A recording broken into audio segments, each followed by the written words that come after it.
அப்படின்னா ஆண்டவர் நல்லவராக இருக்கிறதுனால அவருக்குள்ள நமக்குரிய சகலமும் நன்மைக்கு ஏதுவாகவே அவர் நமக்கு கொடுத்துக்கிட்டு இருக்காராம்.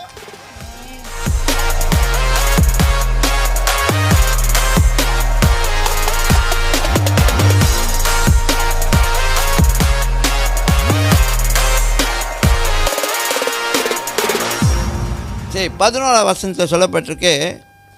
ஓகே, அந்த God as a sun, தேவன் சூரியனாக இருக்கிறார். அப்படி சொல்லும்பொழுது clothing him with a metaphor of light in order to identify God as the source of all good, as one who in himself good.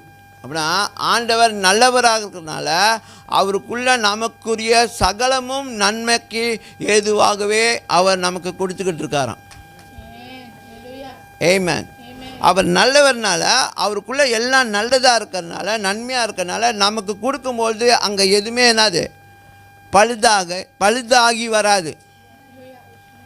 இப்போ நீங்கள் ஆன்லைனில் ஜாமான் ஆர்டர் பண்ணுறீங்க, ஒரு சைஸ் ஆர்டர் பண்ணுறீங்க, வந்து சேருது இன்னொரு சைஸாக இருக்கும். அட பாவி பசங்களா, எவ்வளோ ஆசைப்பட்டு வாங்கினா கடைசியில் கதையாச்சு. அதை ரிஃபாண்டும் பண்ண முடியாது. ரிஃபாண்ட் பண்ணால் நமக்கு இன்னொரு செலவு. ஹைச்சோ வேஸ்ட்டுலா அப்படின்னு. ஆனால் இவர்கிட்ட இருந்து வரக்கூடிய நன்மை எதுவுமே பாதிப்பு இல்லாதது, எதுவுமே உடையாதது, எதுவுமே என்னது தீமை இல்லாதது. அல்லேலூயா. வரும்போது உங்களுக்கு அது நன்மையாக தான் மாறும். ஆமென். ஏன்னா அவரே நல்லவர். ஏன் அவர்கிட்ட இருந்து வர்றது நல்லதுன்னா, ஏன்னா அவரே நல்லவர், அவரு தான் நல்லவர், அவருக்குள்ளே எல்லாம் நன்மையான காரியங்கள் இருக்குது. அதனால தான் நம்ம சொல்கிறோம், பரத்துலேருந்து ஜோதிகளின் பிதாடத்துலேருந்து நன்மையான ஈவுகள், பூரணமான வரங்கள் அது நமக்கு மேலே நமக்கு மேலே வந்து வருஷிக்கும்படிக்கு, நம்ம மேலே வந்து அது கொட்டும்படிக்கு, நம்ம மேலே வந்து அது தங்கும்படிக்கு அவர் வருஷிக்க பண்ணுகிறாராம். அவருக்குள்ள எந்த ஒரு மாற்றம் இல்லை. அவர் நினச்ச மாதிரி மாற மாட்டார். இன்றைக்கி சொல்வார் நான் கொடுக்குறேன், நாளைக்கு அவர் உங்கள் மேலே கடுப்பாயிட்டா நான் கொடுக்க மாட்டேன், அப்படிலாம் இல்லை.